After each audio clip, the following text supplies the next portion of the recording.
The reason you became king of the universe, of course, is because of your fascinating French bread anecdote. Oh yeah, yeah. Come on the then. How did baguettes come about? If this is going to be someone cooked a loaf a bit wrong and said I can still make a sandwich out of it, I'm going to hit you. No. Go on then. Right, Napoleon, when he was at war and that with Russia. 1812, yeah. Yeah, all his soldiers were like, you know, not used to the cold weather and that. So they said, take some clothes in your bag with you because it's going to be nippy out there. So they put all the clothes in the bag. Sure. They were told, it's Napoleon, for Christ's sake. No room for any food. You're joking. So couldn't they make some sort of like sandwich? No, it wouldn't fit because of all the clothes. You had to take extra gear. Sure. So, anyway, he said, I can see where this is going. I'll be honest. Is there a baguette-shaped gap left in their holdall? They thought, let's make some bread that you can fit down your trouser leg. What? That's not true! No, it's not, I read it in Euston train station. I was waiting to go back to Manchester. Where did you read this? Scrawled on the wall in graffiti? Yeah. Do you know was it also meet me here for cock fun at 12 o'clock? The upper crust sandwich shop, Euston station. It's on the wall. What do you mean it's on the wall?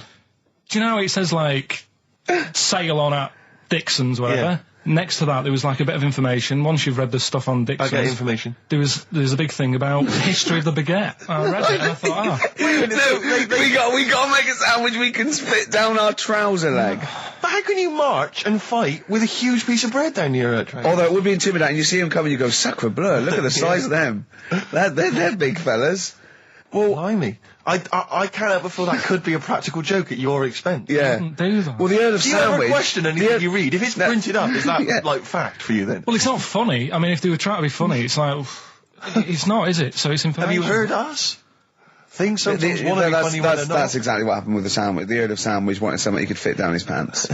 And it was those triangle cut sandwiches wrapped in cling film were perfect. You might be right. You might be right. I am. Because the Cornish pasty, so they could drop it down the mines, isn't it? Is it? They wrapped it up they wrapped up like meat and vegetables in pastry, and they sort of crimped it, and it was like and they dropped it down the mine. So, yeah, that's how that came about. And bagels were originally made so that people could play hoopla, but then eat afterwards. I don't know if you're aware of that. That is true, Carl. Well, anyway. Call my bluff. Is that true? Yeah. They're all true. They're all true. Yeah. Tell your kids that when you have them. Yeah. You know, if they're still alive in a million years. Well, it might be true. Can someone confirm that baguette fact that it was so Napoleon could stick it down his trousers? Not him, his soldiers. His men. Yeah. Fascinating information. Fascinating bread information, Carl. Radiohead. Yeah, now this is my song for the lovers. It's a beautiful track. It's Let Down off OK Computer. It's one of my favourite Radiohead tracks. It's lovely. Right, set the tape going now if you want to tape these songs.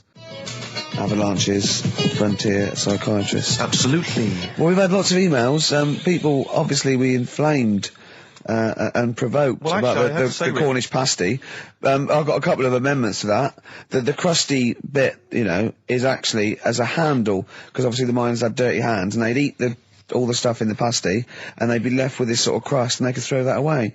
Also, someone told us that at one end was an apple, so you have a little sweet as well. A little dessert. So, there you go. You noticed how, like, over the years we've been doing this, you know, way back when we started XFM, no one ever contributes when we ask about the music, when we ask about hip-hop, or their, you know, opinions on that, anything important. But start talking about pasties. Yeah. We've had about 5 phone calls. Yeah. And someone phoned up to confirm.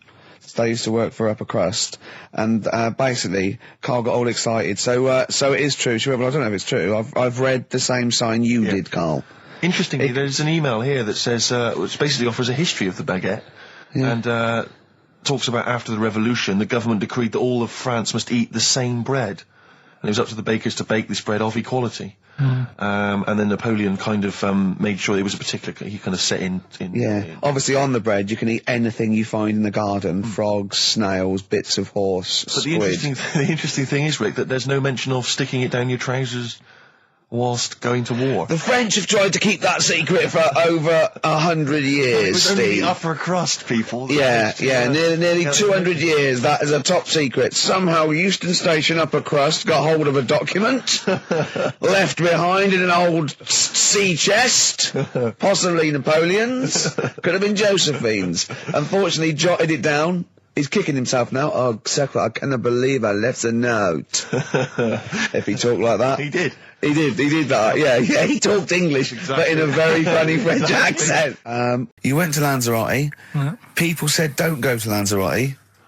They told you it was Lanzarote. They told you, were they right or wrong? They were right, yeah. Really? Yeah, it's a bit ropey, yeah.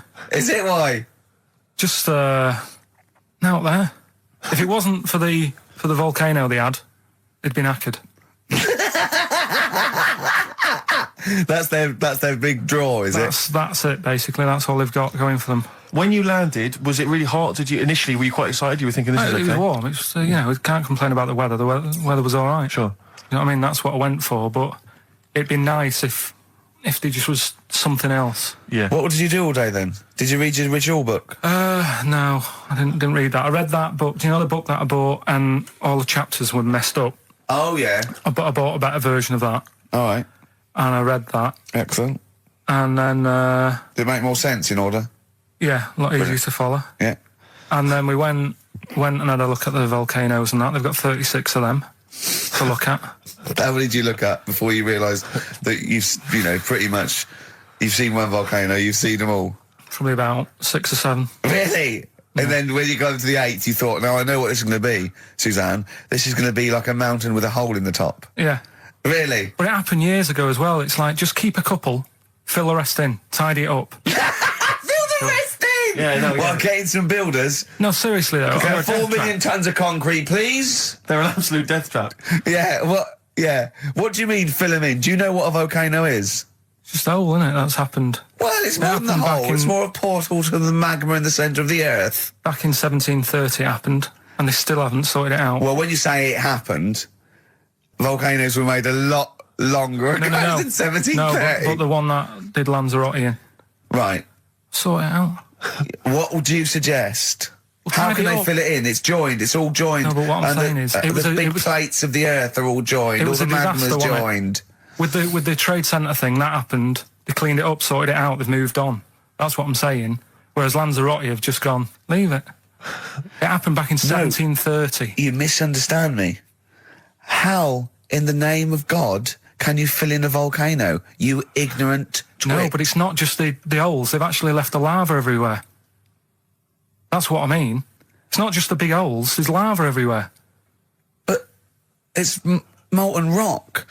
They can't just pick it up like a carpet. Put it in the holes. The holes are there ready. Just push it all in. That's what I'm saying. Do you know what a fable is? I've got a rough idea. Okay, it's a thing that uses sort of metaphor, analogy, just to explain sort of morals. I mean, they're very very old for a start, and it's all I'll give you an example of one. A quick one. Oh, the one about the dog with 2 bones. He goes to a dog's got a bone. He sees a reflection in the lake, and he thinks, "Oh, that dog's got a nice bone. I'll have that." And as he goes to get that one in the reflection, he drops the one he's got, and that's one about I think I was told one when I was younger. Go on. I think it was one. This young lad, he's got a dog, right, and he's about 8 years old. And this dog, he's had it since he was about 4, and it's a bit tired now, and he chucks sticks for it, and it doesn't go for it.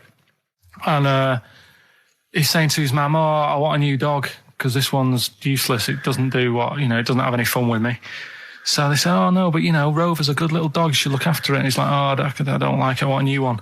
So they buy him a new puppy, and it's running around, yapping about, and he's loving it, and he's playing around with it in the grass.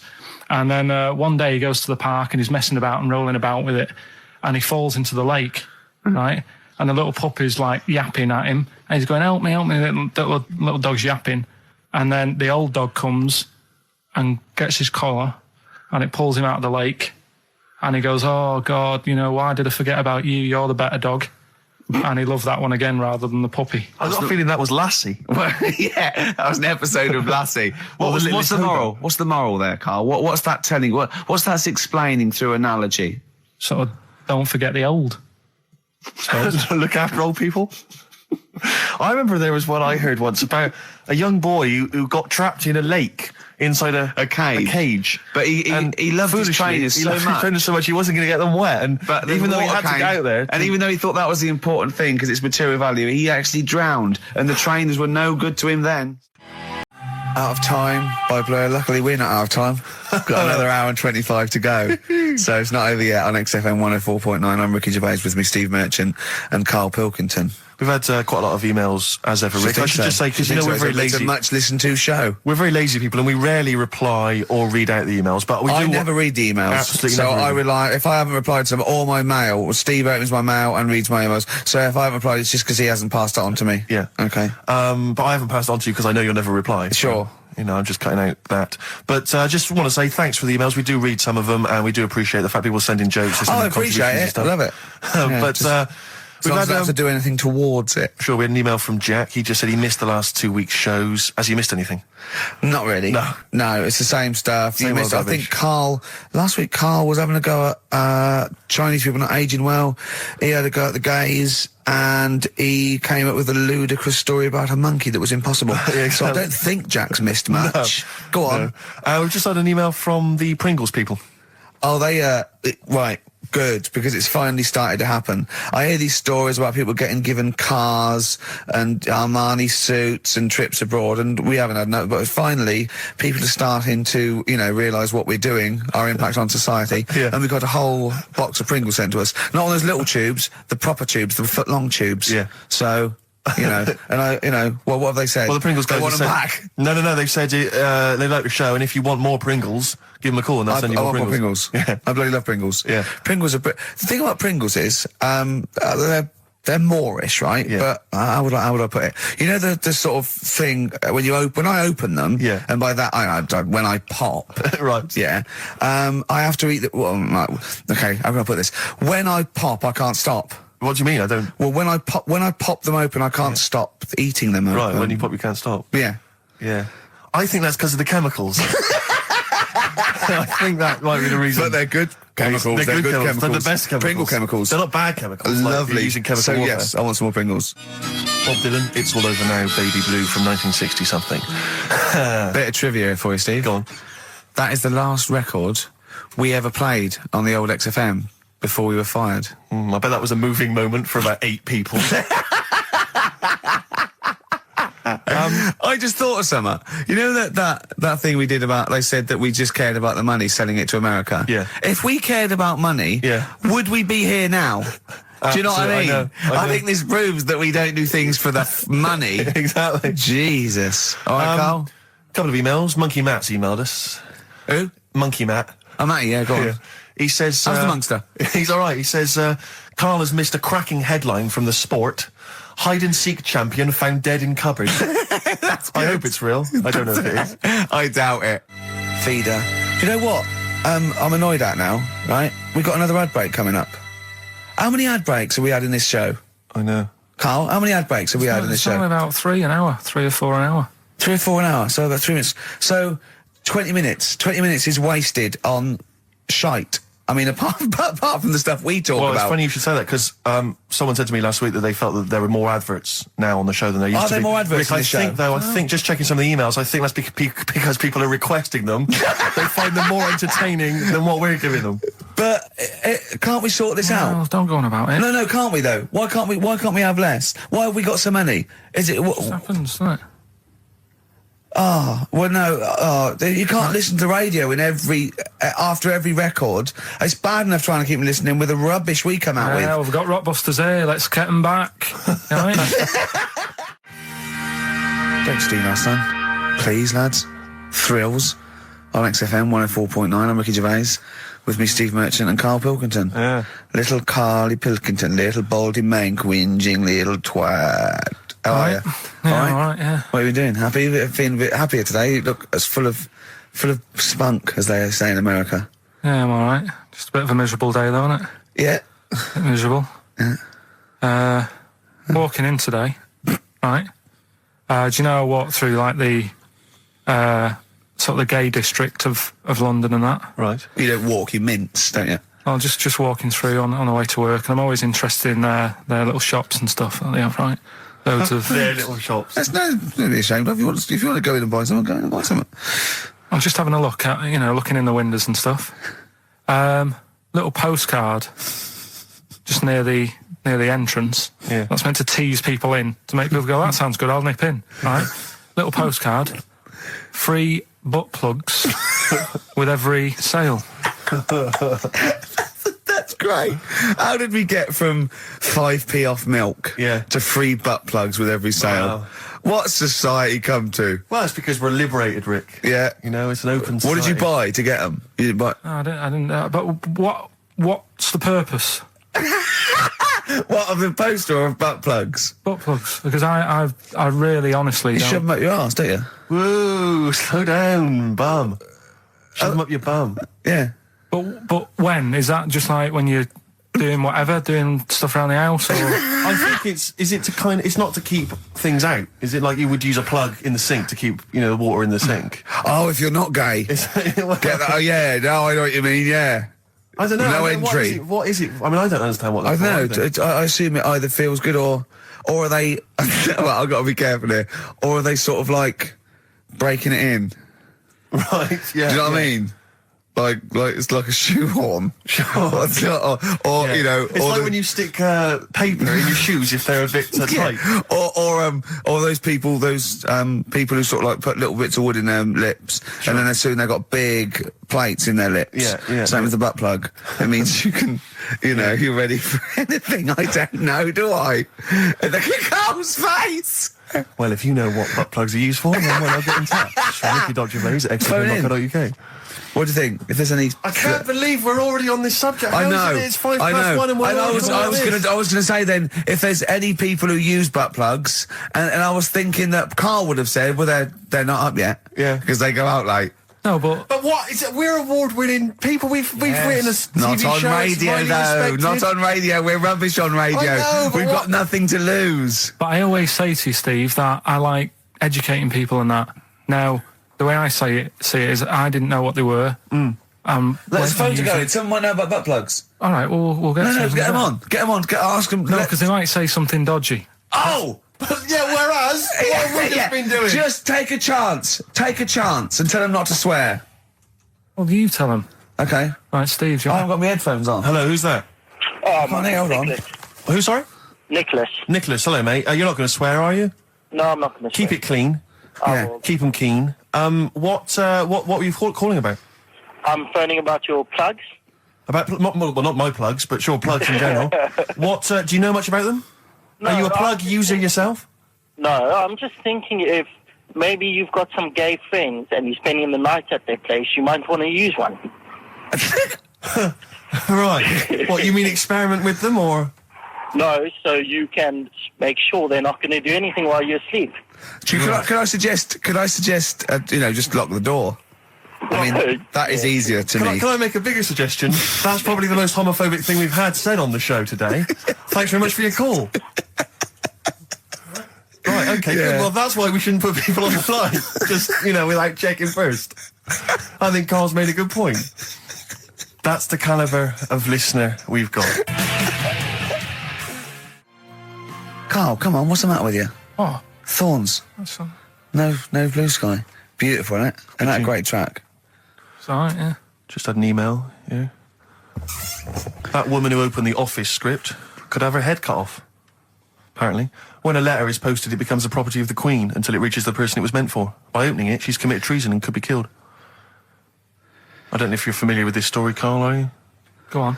Apparently, some copies of the Office Christmas specials, scripts, got sent to the wrong address. Some woman. And, I don't know what you do in that situation. Normally, if I get mail that's not addressed to me, I just give it to the postman or put it back in the postbox. Radio 1 tried to speak to her, but apparently she's got a gagging order, which makes us think that she sold it to the Sunday. So we'll read it. We'll read the plot of The Office tomorrow in the Sunday papers, which ruin it for some people. Ruin it for a lot of people, yeah. But the other thing is, Yeah. I mean, if it was sent to her, obviously her name wasn't on it. If that's true, in which case, I think that's quite a serious offence, isn't it? I would hope so. I mean, I would hope that, if I sent something in an envelope, it was... But the BBC, the BBC thinks that because the person they said it was meant to be sent to got his, he thinks maybe that's an excuse. Maybe someone gave her the script and said, don't say it came from me. Yeah. So, I don't know, maybe she's protected someone, I don't know. Yeah, well, I mean, if that is well, either way, don't sell it to a newspaper. Well, It's just the kind of mercenary nature of it that I loathe, it's the fact that it's only just now makes me wonder if she had it there lying around in her house and someone said to her, well, why don't you go to the papers? Yeah. Try and flog it. But I just don't think she's going to get a lot for it, because people are going to see it soon. It's not like it's the Hitler Diaries. Well, they're not very well written. But, I mean, I don't know. I tell you what I'm frustrated by, is just the fact that it's like we've worked hard to give people some kind of pleasure for this Christmas, because a lot of people are very depressed, Rick, really low at this time of year. They've not got what they wanted. But we're trying to cheer them up, give them a bit of happiness. Yeah, but I think she'll be happy if she gets a lot of money. True. I don't know. I think it's just tacky, really. It's like, well, I just say, if you're a fan of the show and you don't want to know what happens, then don't read the Sundays Tomorrow, or at least avoid it when it says we tell you what happened. But the papers might not ruin it. The papers might go, we've got them, but we're not going to ruin it for people. That'd be a nice gesture. But I don't know. All I can say is it's a good job that I send out the prizes. Because that Michael Palin around the world in 80 days will be going to the person who won it. Yeah. And if someone else receives it, they better not try. Let's play a record and come back to this, because it's always going to just unravel and unravel. It's going to go on for hours. Let's play a track, deeper Carl. and deeper. It's like an onion, isn't it? We've created a whole world here where there's a man living with a horse. Just walking around the lounge. I come from the West Country, I've never heard anything like that. I just think of a big sort of like orange carpet, and it's got a rediffusion telly, and this horse going, I'm fed up in here. Exactly. This is really... I am not taking the rubbish out again. Yeah. Right, play a record. Let's have Velvet Underground. We've got that lined up. Oh, the classic from the first album. I'm Waiting for the Man. Let's come back to the horse in a second. Little flowers in pots. What do you mean? Well, that bootleg's going under the name of Nothing, Miss Jackson, I think, by Meats and Poultry. So there you go. I do love these bootleg things because they're so pointless, but they're so enjoyable. Yeah, it's great. It's fun to do. Yeah, exactly. They're great. But not as much fun as White Van Carl. White Van Carl, absolutely. Do you want to explain the premise? Well, we take the Sun, ask someone else, and ask Carl. It's simple as that. The Sun have just taken a normal person. We flipped it. We're going to ask Carl the same questions about the week's news. Yeah, just basically your opinions, Carl, as ever. What do you make of, well, obviously the big news, David Beckham's broken foot?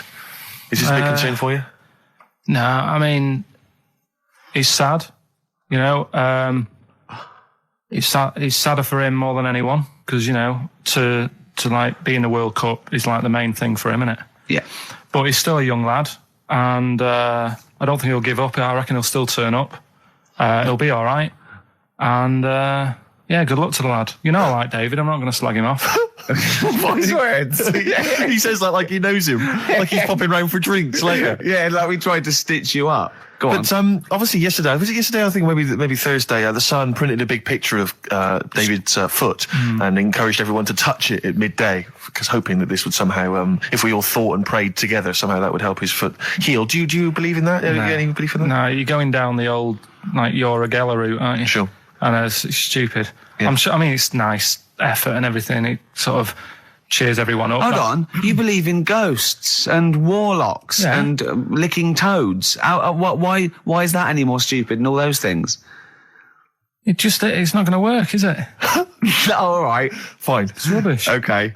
What about this then? There's apparently now available £1.5 million apartments available on an exclusive ship which sails around the world. Yeah, it's like what do you make of that? It's a huge thing, and you live on it, and it's.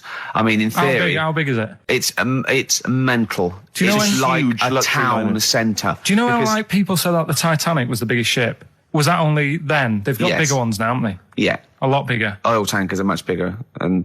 Yeah. No, but actual liners are big. Yeah. It was the biggest then. Yeah. Because my mum told me that there was one that was that big that it had like rough areas on it.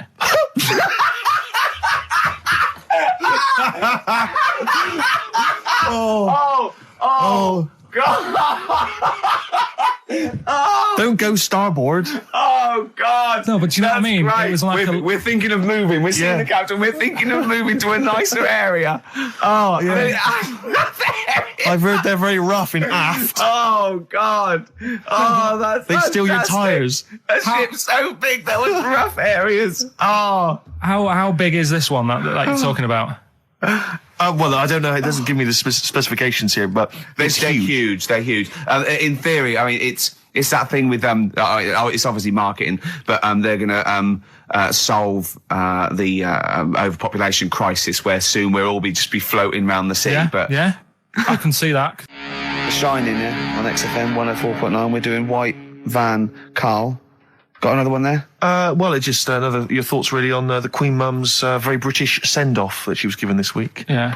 What do you make of all those people queuing up to see her? Did you think that was incredible? Right. Well, what we said last week, there was I don't quite understand why there was so many people there who were like getting really upset. Do you know what I mean? Really upset, crying and stuff. And you can lose someone who's like related to you, and you don't cry like that. You sort of sit there and you think back to what you did with them and stuff, and then that's it. But the queue thing, wasn't it like miles long and stuff? Yeah. It was, yeah. Right, I was sat watching this with Susan. 12 hours queuing. Yeah. It never got to 12 hours. It did, but that was the estimated time. No, but how long is a queue when they're just like, walking along? Think how far you can sort of like, stagger in 12 hours. Incredible. It's been ridiculous. Yeah. But again, if they want to do that, it's their time and that, isn't it? And it was at the weekend, so they could have, it's not as if they got out of work to do it. No. I mean, they used their own time, so good on them. But I thought, right, what they could have done, remember when I studied Che Guevara? Yep. Yeah. Right? And don't be offended by this, it was just an idea, because they did it with Che Guevara. Remember when they cut him up? Yes, they cut him up, yeah. What was the reason for cutting him up? Well, they cut up Che in order to try and... you told us that they were going to send bits of his body to Fidel Castro and various other people, wasn't that right? As a warning, wasn't it, though, to all the people, like, one to... Yeah, my understanding was that they cut him up in order to... so they could bury him in different places, so that there'd be one shrine. There'd be not one place that you could go to in order to sort of make him into a martyr. A little bit like that. I've like... I can vaguely see where this is going. 6 queues, and it's like, number 1... You can, go and pay respect to her head or whatever. Oh, God. No, but I just was thinking the way of speeding it up. I'm not having a go. I'm not, because they haven't done it, so it doesn't matter. God. But they did it with Che Guevara. Yeah. Everybody would have felt like they've got close to her. And it would have speeded it up. No, I mean, but I can understand. Can I just say that genuinely, Karl is not being disrespectful here. This is his best idea to cut down the queues. So don't phone in. He's not suggesting we should have done this. He genuinely is. But I mean, he's not doing it to be nasty or wacky or he thinks this is a good idea. So can I just throw a thought at Che Guevara, who was like a powerful man who did a lot for the world and what have you. Yeah. And have you heard that? I feel slightly responsible for this, because have you heard of the quote, a little knowledge is a dangerous thing? Yeah. Okay. Steve, next one? No, just a very quick question. I can understand those that have queued for 12 hours to see the head. I'd be a little bit annoyed if I got there to find a toe. I'll tell you what, though. I'll tell you what they could do without chopping her up. They could put about 9 queues. Each could see each hip she had. That's true enough. Because she's had about 9 of them. Yeah. So it'd just be, if you want to see the whole body, it's a 12-hour queue. If you just want to see a couple of the hips. Here's another suggestion for you, I just thought, right? What? Instead of everyone queuing to see her, why not put her on a trolley and wheel her past everyone else? Running. So you could have some students on Rag Week. They can combine it, like when they're always pushing a bed. They could just run it along the queue. No, that'd be fantastic. That'd be disrespectful. Right, as opposed to the chopping up. So sure. Right. But just an idea. Just I apologise now. Anyone's offended. Anyone offended, I'm sorry. But, Okay, we just do White Van Karl then. This is your opinions. You can't be wrong on this, can you? There's no right or wrong answer here. Okay. Right. But so this is where we ask Karl his views on the big news stories of the week. Basically, we've stolen an idea from the Sun newspaper, and so this isn't cruel, this programme, is it? Oh, I don't think so. Picking on me. It's not, is it? It's weird because a few people have said, "Oh, you're picking on me." It depends how you look at things. Isn't Sure. It? Yeah, but you do like it. We could look at it like it's a laugh, so it's not a problem for us. We like you. You're our favourite. Yeah. I'm going to say thing in the world, but I don't mean that. In a derogatory way. No, I'm cool with it. Yeah? Yeah. Right. Okay, so your views, please, on the fact that attitudes are changing to the possible marriage of Charles and Camilla. Oh, what do you think of that? The roars at the moment, because the recent tragedies are apparently high in the polls, and people are coming around to the idea of Charles and Camilla getting hitched. What's your thought? Whatever, really. I mean, if they're happy with it. The thing that comes out of it most is it just goes to show, right, that there is someone for everyone. Just because, I mean, no disrespect to Camilla, I'm not a good-looking person either, but she isn't a stunner, and yet she's gone and picked up a royal. Right? Yeah. So I think it's good for things like that to happen, because it cheers you up. Do you know what I mean? Gives you a bit of hope. Thanks, Carl. So yeah, it's good. You know, if they're happy, if anyone's happy, it's a good story, isn't it? Yeah. You know what I mean? Yeah. You know, he's had a bit of bad luck. And now he's got someone else in his life. So. While he's doing this, I'm just doing a list of questions to ask him what he thinks of things in the world. Okay. Is that all right? Yeah, no problem. No problem.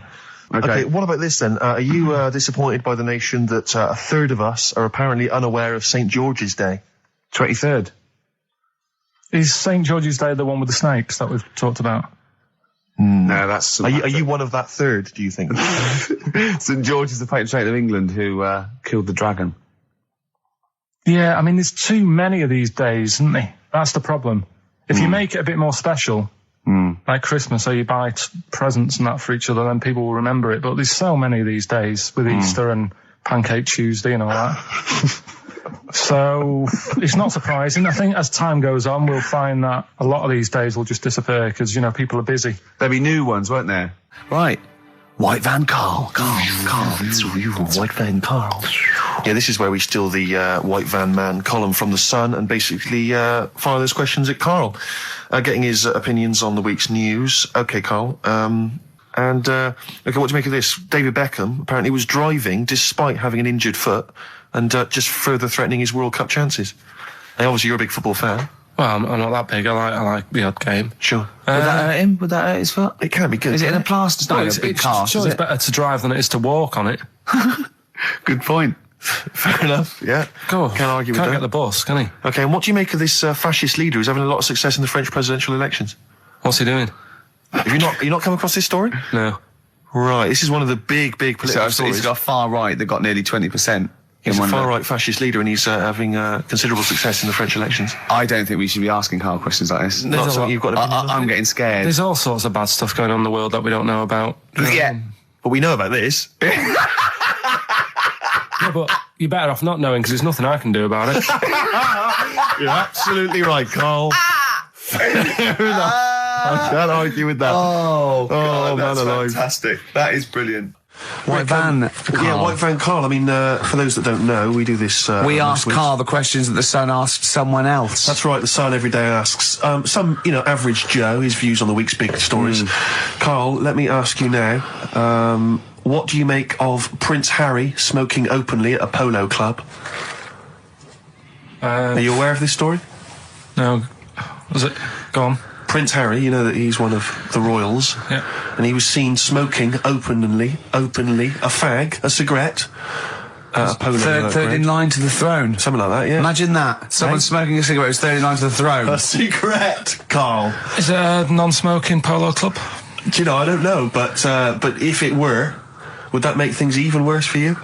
Well, no, yeah. seriously, what do you make of it? This is, the whole, the furore is he's a role model, he's a royal. Should he be seen puffing away in a public place? I don't think it matters, does it? Not a concern for you? How old is he? Is he old enough to smoke? I think he probably is, yes. Right, yeah. Well, I think the trouble with this role model thing, with anything that's legal, it should either be illegal or not. Yeah. I just don't think you can impose things like that, because you could say that it is bad for you, and it is bad to start smoking, and it really is bad for you, it causes cancer and everything. But everyone knows that, don't they? Well, yeah, but you should either make it illegal or shut up about it. So this is Karl you're asking, isn't it? I am indeed. So we can throw these questions your way as well if you fancy. Sorry, yeah. It doesn't matter. But Karl, what are your views generally? I mean, it's obviously cigarettes are perfectly legal and so on, but what about stronger narcotics? Because I know you're very scared of drugs and stuff, aren't you? I'm not a fan. No, what's your concern? What's your worry? Just that you might get into them. It's like you might have them and go, oh, this is all right. Exactly, Karl. Exactly. Although I was talking to you about it earlier, and you weren't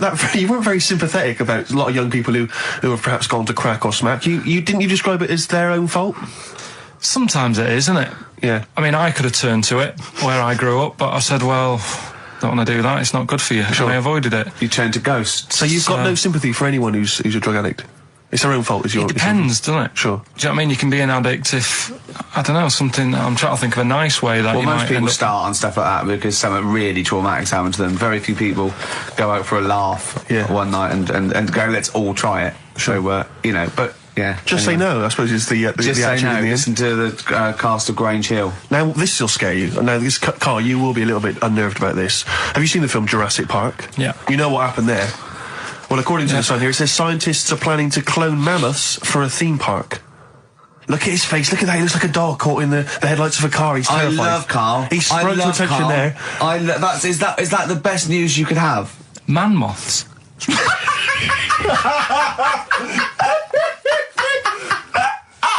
Right, yeah, man moths. I man love moths. the fact that that's why he was so excited that they bred a man moth.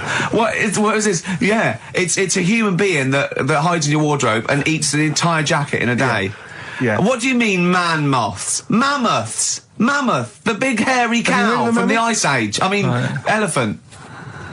You're not so excited about that, then? You can take or leave bringing back mammoths to life, but a man moth... A man moth is a different matter. Oh. If we'd have never brought that up, he'd have gone and told someone now, you know, they've bred an half man, half moth. This is how things start. This is what we mean when you hear these ghost stories. Are you slightly deaf? Is that it? When you hear these stories, you're slightly deaf, and his head was in the basket, and he went, count how many times I blink. Is it... Carl, is English your first language? Are you actually foreign? Is that the thing? Yeah. Should we speak when we say foreign, we mean not of this planet. Yeah. Should we speak slower? Would that be a help to you? No, go on. Next what do you make of that? Do you think that's good? Would you think that's good to bring back mammoths? Prehistoric animals. These giant elephants. They're slow, aren't they? It's not as if they're going to, like, get out and run fast and they can't capture them. They'll probably be a fence, to be honest, Carl. They'll probably be a fence. No, but you're asking it as if, like, oh, it could all go wrong, but it couldn't, could it? Well, really? but the point was about Jurassic Park is they thought it wouldn't go wrong. They thought they had it all under control. Have you learned nothing from Jurassic Park, Carl? Dinosaurs would say, "Oh, think about it before you do it." But with a hairy elephant, it's not going to. Not a concern for you. Would you go along to see him? Would you be interested in that? If it was in the area. He's great, isn't he? I'd love a queue. Nothing right? impresses him. No, but what I'd like to do is Carl sitting like Yoda in a little cave, and I'd just like to see people like Tony Blair and Stephen Hawking in a queue, and they go and say, "Carl, got a bit of a problem." And thinking of cloning a man and a moth. Problem? Not an issue. No, if I'm in the area, I might cruise around and have a look at it. Otherwise, just don't send it near my clothes. Oh, that's fantastic. So it's just for a second. As the words "man moth" came into your head, how excited were you? I mean, were you both terrified and excited? For the moment when you thought that they'd cloned a man and a moth? I pictured... what kind of face did he have? Did he have the moth's head, or was it a man's head? Just a little man head. Right, what was his face? What did it look like? He was like a bit shocked. Perplexed, yeah. So it was like he'd been grafted onto the body of a moth without his consent. And when he was asleep, he'd woken up. He just went in to have a goiter removed, and they said, "We've replaced your goiter with the body of a giant moth." Yeah, is that all right, Mr. Jenkins? So he had the head of a little. Was it a little boy or a man? Little man. Right. Okay. And he's just bumping into a lamp. He's just bumping into a lamp. Carl, if you went into hospital and they'd done something, what's the worst thing they do, right? What would you rather have done, right? You wake up and you've got lobster claws for hands. Right. You wake up and you've got duck's feet. Or you wake up and you've got one horn coming out of your head. The worst thing? Yeah. Probably the horn coming out of my head. Why? Get in the way. That'd be useful, wouldn't it, in fights and stuff? And for like parties, people would play quoits. I suppose the lobster claws would also be quite handy there. Definitely. Listen, we haven't done it for a while. White Van Man. I thought there's some interesting questions raised today, and I think it might be nice to throw them Carl. I think we set Carl up again in the last hour as a person that people want to know his opinions on the world. If you're not familiar with it, on Saturdays the Sun newspaper asks a typical white van driver questions his opinions on the week's news, and we thought we'd throw these in the direction of Carl. And then what do you make of this teenage thug, Carl, Mickey Carroll, who spent 4 months in jail and he's won 9.7 million on the lottery? Is that justice? When you think of all the good people that are going hungry? And there's a lad there and he's won... Did he buy the ticket before he went in? No, I think he bought it once he'd come out. So he's done his time. He's done his time. Fair enough then, he's been punished. Yeah. Right, he's bought a ticket, he's had a lot of bad luck. Now he's having a bit of good luck. Right, next one. Are you concerned that now he's got all that money he could turn into like a sort of mastermind villain? You know, like a James Bond style villain? He's got a criminal streak, we know that. Is that a concern for you? Well, we imagine don't. that he could build some kind of underwater fortress. We don't. With my lawyer's hat on, we don't know that. Yeah, well. Well, he'd have to prove that he didn't have a criminal streak. I'd say you've been in jail for 4 months. Yeah, well, sometimes people are bad because they haven't got any money, so he might be an angel of gold now. Or whatever it is. It's a long time since we've had any white van, Carl. For those that don't remember this particular hot feature, we basically ask Carl some of the questions that are asked of a white van driver in the Sun. They always have this on Saturday afternoons. Anyway, here's the first one. They're not fascinating, Carl, but I'm just interested on your take, really. Yeah. What do you make of Cilla Black quitting Blind Date after her husband sent a message from beyond the grave? You familiar with this story? I didn't know that. What's that? She went to see a medium, and supposedly her husband passed on information through the medium, which was incredibly vague, but persuaded her to quit live on air. Well, it's about time, isn't it? If even dead people are saying, enough's enough. But I'll tell you what, though, talking about ghosts and that, do you know how I'm into them? Yeah. Right? How weird do you think this is, right? Well, it's not true, before you say it. Excellent, good old Pete. Hey. Nice to have him back. Good to see you, Steve. I've got some here brought in. It's just a normal soup. It's Rooster's Pride. What flavour soup's that, Steve? Oh, I know you brought that in. It's all it's a genuine article, and it's cock soup. Can I have a closer look at that? Maybe there's some more humour I can draw. What, you want a closer look at my cock soup? Just a cock soup. Let me just... It says here, delicious, appetising. 3 to 4 servings. You know what I'm thinking of when you're talking about the soup? I'm thinking of innuendo. I'm just thinking of a man's cock. Penises, yeah. Let me just say... It's the darkness. Use Rooster's Pride cock soup as a snack with crackers or toast. Still thinking of a normal knob. An appetiser, again, or a soup base. That doesn't really work as an innuendo. No, that's disappointing. We'll work on that, though. The darkness growing on me on XFM 104.9. Going well, isn't it? I've enjoyed it so far. It's been a bit naughty and everything. Yeah, a bit smart. Nothing wrong with that. No. Carl. All right. Having a good day? Not bad. Yeah. What mood are you in this week? What we always mood is try to assess each week, it's a bit edgy. He's got a red head. What's all that? You've got a red head all around the side and the front. What's that? Sunburn? No, I think I'm allergic to having my head rubbed. Right.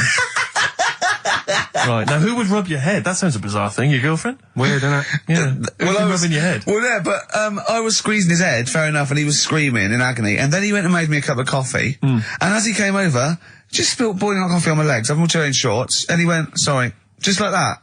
It's like a series of Jackass out there this morning. I mean, my legs are burnt. Your head's a little bit red. But apart from that, having a good day. Not bad. I was on the way in today, right, Steve?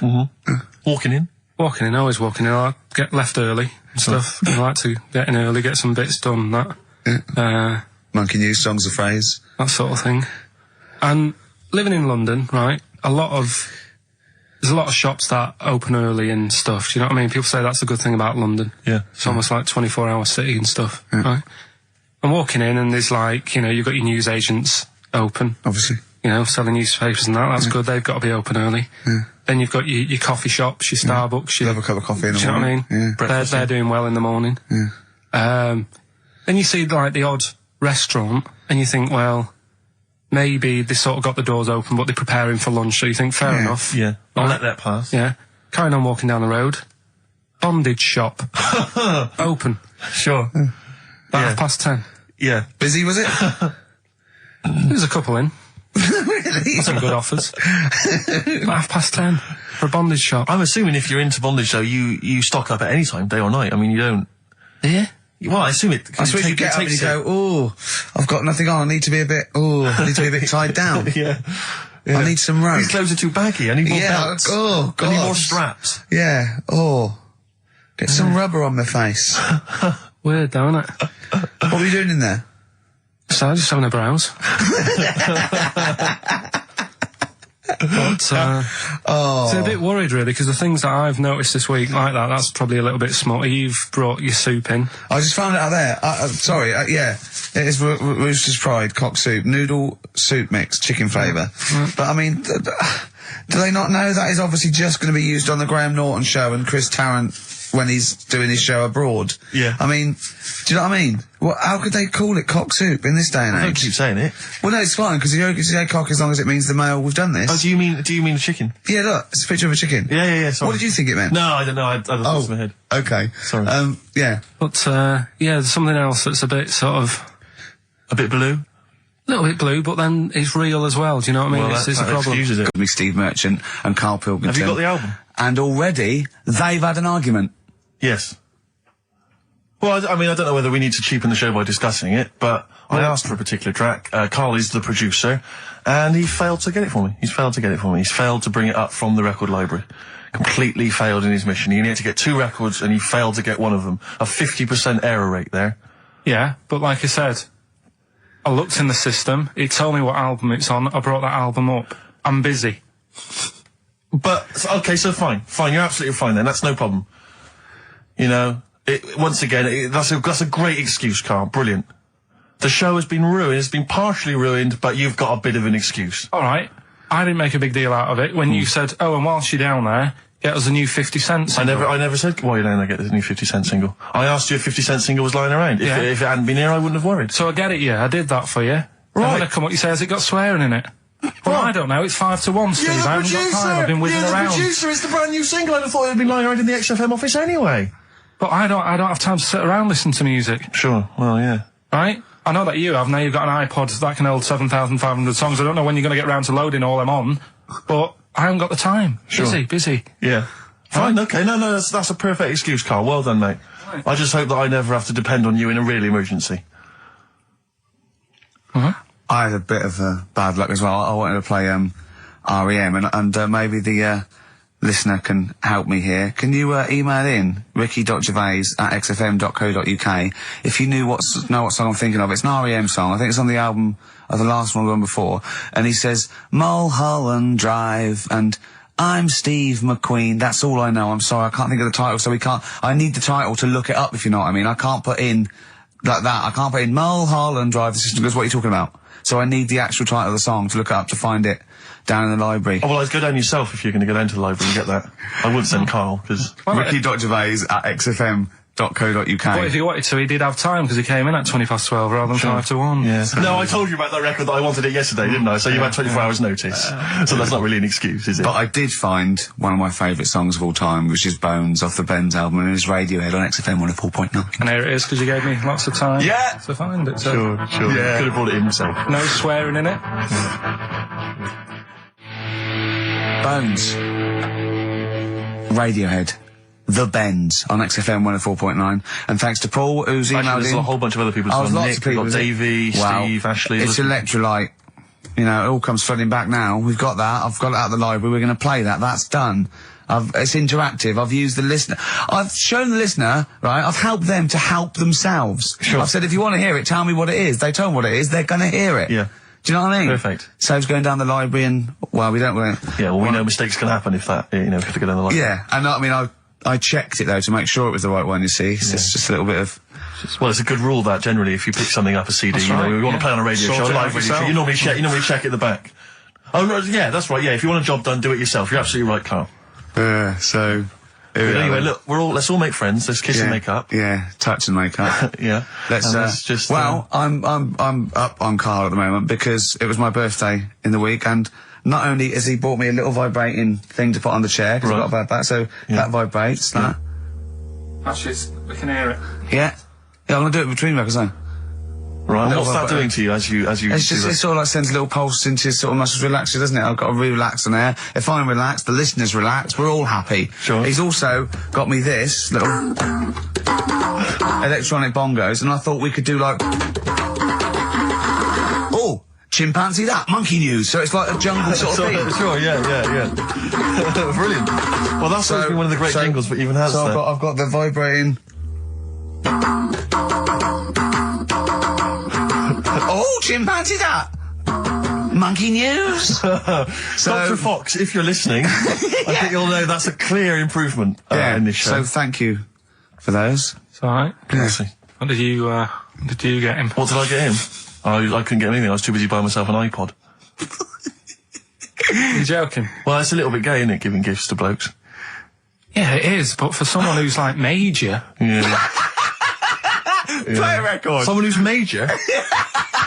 What do you mean, someone who's major? What, because he's a major celebrity? No, made you. Oh, made you? Yeah. Right. Yeah. Crazy Beat. Blur. Alright? On XFM 104.9. Brilliant. Yeah, so I also got, Jane got me a few nice presents, including, my favourite of all of them, a real bow and arrow. A real bow and arrow? Yeah. Right. And what, you know, you're gonna rob from the rich, and give to the poor? Yeah! I just got to make the little outfit. You and your merry men. She's got me like 2 yards of green felt. Sure, yeah. And I've just got to find and a tree house. Yeah. Someone who can make me a lovely little natty outfit. Yeah. Why has she bought you a bow and arrow? You live in central London, so where are you going to be using We've got this? a garden, I did it yesterday. I've got my finger though, because I meant to put protector, so it's just, it goes so fast, isn't it? I didn't understand that sentence. I'm here in the studio. I saw you point to your finger, so I'm guessing from that maybe you injured your finger. Yeah. For the listener, again, what exactly were you talking about then? No, because when you put it back, it's... Okay. So... And do you have a target? What do you use as a target? I got a big cardboard box flat on it, down the tree. Right. I go, oh, it's brilliant. Sure. I'm getting a bit excited thinking about it. Yeah, no, indeed. Because when I make that outfit, I'm going to be running round. Yeah. Yeah. So, and do you have a picture, like a face maybe on the target, like Osama bin Laden, something like that? Yeah. Sure. No, it just says, this way up, fragile. Right, okay. I forget what came in it. But, you know, it's good fun, isn't it, Carl? Bow and arrow, isn't it? Brilliant. Yeah? Would you like a little bow and arrow? Yeah, it's alright. Yeah. I forced out a rifle as a kid. Did you? Yeah, a real one? Yeah, just shooting cans and stuff. Yeah. It's alright. So. Well, a wonderful anecdote. Well, I went out with a drink with Carl in the week, and we went to a restaurant, didn't we, Carl? It's a good night. And we sat there, and next to me, when Carl came, next to me was, what's his name? Ross Kemp. And he was sitting there, and I saw Carl, and I tapped him on the shoulder, Ross Kemp on the shoulder, and I pointed to Carl and him, and I said, it's nice to see you two back together again. Nice. And Carl was horrified.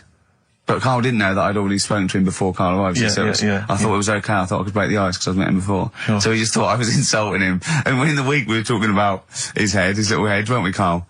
And Carl suddenly stopped the conversation and said, if I had hair, what would we be talking about now? I think he had enough of everyone talking about it. And he looked good though. He had a special little do. He had it sort of, cropped a little bit more. I like it when he's just freshly had it done. Mm. Do you like? Yeah. Has that ever happened to you, Steve? If you're somewhere, say if you sat somewhere, does someone sort of, is he anyone else who you look like, or would you say you're a bit of a one-off?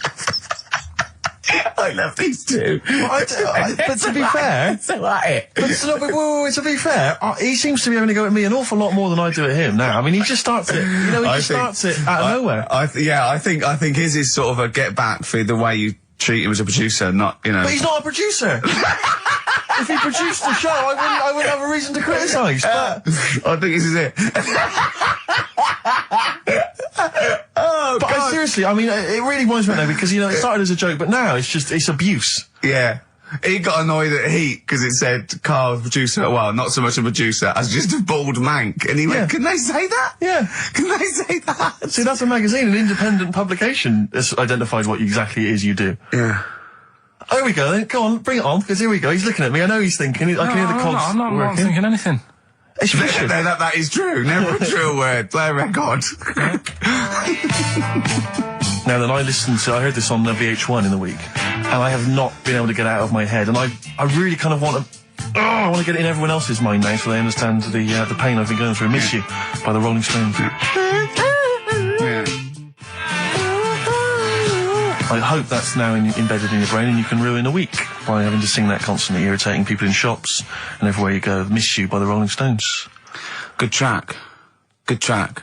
Carl, Jonathan Ross came out of this last week, and we were talking about stuff, and Karl was mesmerised when Jonathan told a story that he was bored once in a hotel room and shaved his arse. He shaved his arse? Yeah. Sure. And Karl, you didn't stop questioning him, did you, for about... I just wondered, at what point do you sort of say, oh, this is getting on my nerves? Do you know what I mean? Yeah. It's way too long, tucking it in his socks or whatever. Yeah. But it's not, I mean, it is boring in hotel rooms, because I told you before about when I was in Edinburgh, and I had nothing to do, there was nothing on the telly, and you sort of, you've eaten the shortbread biscuits, and and so that's when I read the phone book to see how many... That's when you read the phone book? Well, to see how many Macs were in Scotland, McAteer, Macintosh, Sure. Yeah. And there was like, 42 pages. Yeah. Jonathan, I don't know if he'd already done that. Yeah. And, he said he shaved his arse. Now, when we say shaved his arse... So not his cheeks, Oh, all of it? Yeah, all of it. Did he say that? Well, I think that's... But other than the cheek, there's not much left, But then we got to the fact that me and Jonathan, if we pooled our wealth, we could have shaved Karl's arse for £1,000. Right. And he said, yeah, for £1,000 you can shave my arse. Suzanne said, can I say this bit? Your girlfriend said what, Karl? She was annoyed. She says, well, I'm not allowed to go there. Why is anyone else? And of course, the whole table stopped and leant in and said, what? She went, he doesn't like me touching him there. I went, what do you mean? This is too much information. It was too much information. I like the fact that you've had this conversation with her. I like the idea that she touched your arse once and you went, woo, hands off. Yeah. I love you, but keep your hands away from my arse. Do you know why he said he's talking about the most intimate part of the arse, the middle arse he's talking about, and he said, I said, why? He went, it's a bit gay, innit? I said, how can a girl touching it be a bit gay? If you stood behind it, it could be anyone, doesn't it?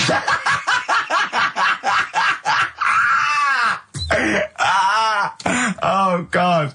And it seemed, I mean, you can imagine the conversations we were having, right? And it's that thing that the waitress heard something every time she came over. She heard the word, cock or... Jonathan Ross saying I shaved my arse. Yeah. And, oh, dear. But it was, it was a good night, wasn't it? So, it's £1,000 now, isn't it? But presumably you give Suzanne half anyway, so everyone will be happy. You've used the arse to best effect. She's got half out of it, so she's made as much out of your arse as you have, in a sense. Me and Jonathan are happy. Yeah, but to be fair, it's his arse on the line. So... I know, but I mean, it's not like she's getting a bum deal. Well, she's getting 500, quid. No, I understand that. But, do you reckon? Just thinking of some more... Play a record. Can I just ask, before you play a record, if we were to shave your arse, let's say we did it for charity or something, got sponsorship, how would we do it? Would we use one of those big kind of old-fashioned razors? No, I'd use a Bic Safety. I'd just straight away. And would you use a gel or a foam? No, first of all, I think I just, lather it up. Right, so you lather up his arse first? I do the outside bits, just goes straight down, big broad strokes, clean, right? Then I'd have to go in the crevices, and I'd need an assistant. I'd pop it apart, and just very gently go in there. I might even use electronic equipment, just so there was no sort of, like, nicks. Okay. So an electric razor? Or I might wax the internal middle arse. How did Jonathan do it? Because he did it on his own, didn't he? I use mirrors. Why do I'll ask him. We'll call him later. But, I don't know. Well, perhaps you listening have once shaved your arse, maybe during an exam or something. What I think, this is conjecture, but I think he was probably there, he'd had a shower, he'd shaved his face, right, and thought, well, he was naked, looks down and goes, oh, what a hairy arse. Well, hold on, I've got the razor in this hand, I've got the mirror there, I'm not on stage for a good 10 minutes. Yeah. There's one thing I don't like going on stage with, is a hairy arse. Bang, drink, wallop, done. On stage, thanks, see you later. See you next week. Yeah? What are you thinking, Karl? No, it's just how hairy was it? Do you know what I mean? How hairy was it? Because I imagine, you're saying mirrors and stuff. But he's how old is he now? He's 42. And they say your testicles drop quite a bit once you start getting old, don't they? Yeah. So he's got to make sure they're out of the way. Yeah, but I don't think I can speak for myself, as a similar age to Jonathan, that, there's millimetres in it. It's not like we tuck them in our socks in the morning. They're still in the same place. You really wouldn't know the difference. It wouldn't, if we filmed it in, you know, time-lapse camera, it wouldn't be like a bungee jump. Do you know what I mean? They wouldn't be moving a lot. Yeah. Alright? Do you think I told him he's a good-looking fella, Steve. Would you agree with that? I told Jonathan that he said that he just went for it as well. Yeah. So you spent a lot of time picturing Jonathan's naked arse. You'd let him give you money for arse touchery. Yeah, whereas your girlfriend's got no chance, and you're saying he's a good-looking man. Do you want to play a record and think about what you've done? Interesting. 50 Cent, 21 Questions, new single from him. Well, me and Carl got a joint favourite lyric now. I love you like a fat kid loves cake. Yeah. That's great, isn't it? I mean, I like it because it's funny and humorous and cheeky. You like it because it means something, don't you? You think that's the absolute truth. If someone was to say that to you, that would be the most romantic thing they could say, innit? Because it's... No, I'm just thinking you know what it means. It's like the Elephant Man, right? The Elephant Man, that's what he's called. Again, you know what you're going to get. The fat kid loves cake. You've said it all, you don't have to say any more. I can't believe it. I'll tell you what made his day the other day. I love it. Jonathan Ross said The Elephant Man is one of the best films ever made. Yeah. Endorsed by a celebrity. I know. Well, by a film buff, really. It is good though, isn't it? It is a very good film, yeah. Right, come on. Quick recap. The first one is B. I don't think them birds should be around in this area. Right, that's B. Right? Second one, he doesn't like women, yet he's got a few kids. It's a bit weird. That's PD. And the final one, that bloke who does sport on the telly, he's got a little kid. Right? BC.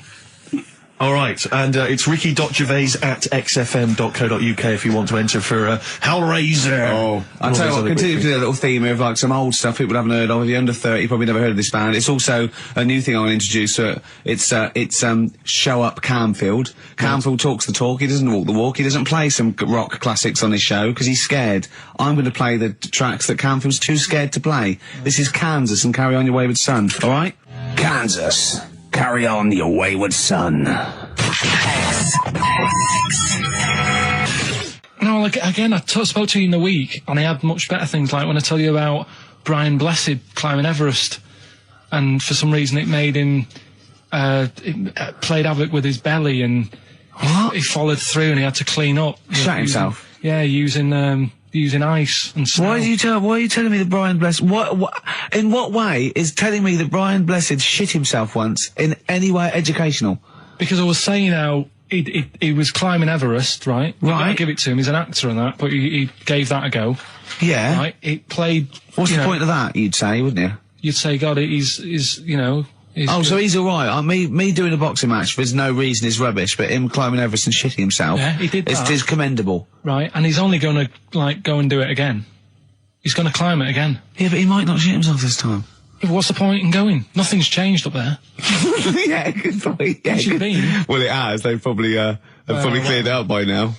Right, but, it's slip on it. I can't even be bothered telling you this one, because... Come on! Just do it, or do it now! Steve, how we doing? Look, no, never mind that. Look, just tell me what that means. Oh, he's a nuisance. Oh, this is so annoying, Carl. I'm gonna go mental. Right, talk. Right, listen, I'm just putting this in here, right?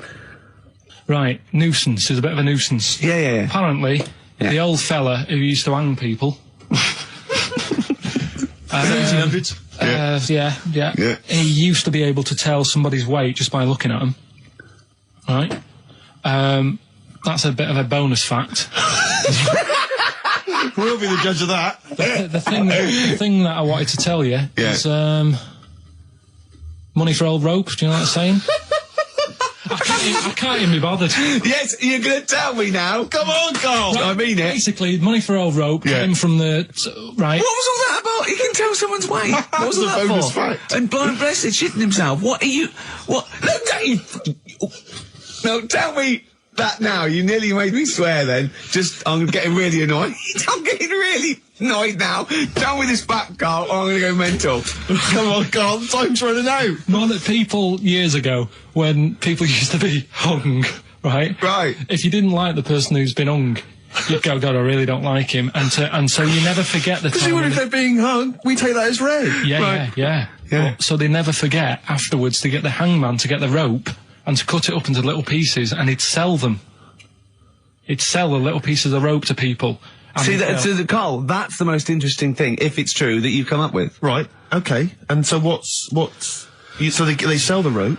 They sell the rope, and it's money for old rope. Money for old rope? Meaning, like, you know, God, it's easy to make money, all they have to do is cut it up and sell it. I'm cynical. Sorry, you were telling us a story about... So anyway, she'd get the newspaper, right, and she'd stick it in front of my eyes, and... what does that say? Go on. So she'd... You inherited a lot from your mum, didn't you? So she'd cut me fringe, right? Yeah. But then she'd go, oh, it's not straight. It's not very good. So she'd go again, and she'd keep going. And the problem is that why you're bald now? I was going to say, is this that you have got hair, but she has to get it right. Yeah. And it takes her to the back of your neck to get it even. Yeah. She sort of removed the newspaper, and she was like, oh, God. And I said, what? She goes, oh, I'm sorry. And like... What, did this happen every Sunday? No. Can I ask you, Carl, when she was cutting your hair in this picture, do you think she was maybe sidetracked by an interesting article in the paper and really wasn't paying attention to what she was doing? Or did her favourite hymn come on? Yeah, and she's like... Or Compo was rolling down the hill. In a bar. So yeah, I ended up with, like, you know, a fringe sort of on the back of my head, because she just kept going further and further. Right, there's a little midget.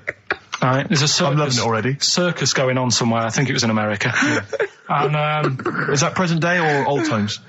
I'm talking like in the last 3 weeks. Okay. Right, little midget. Circus, really packed out show. People are loving it.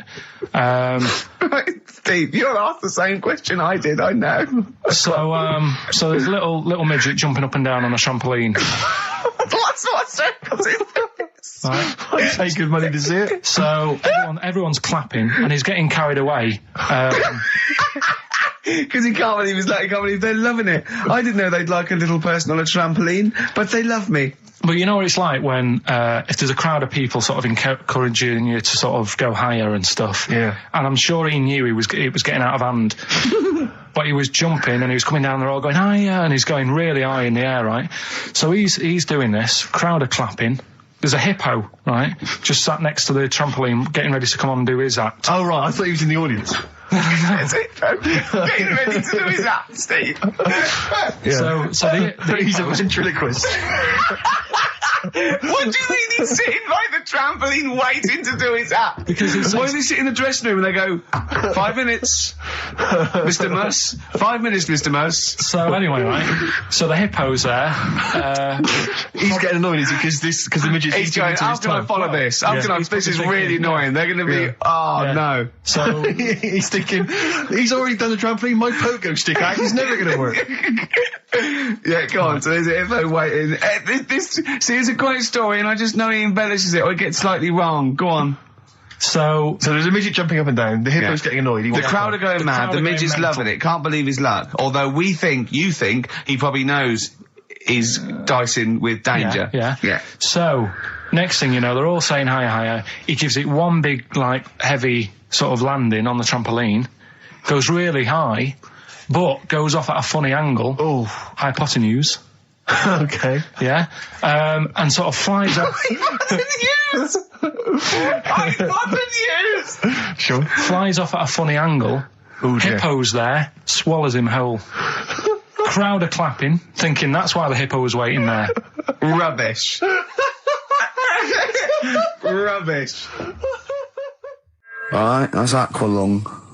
Good time's gonna come, innit? Right, Carl, come on in, educating Ricky.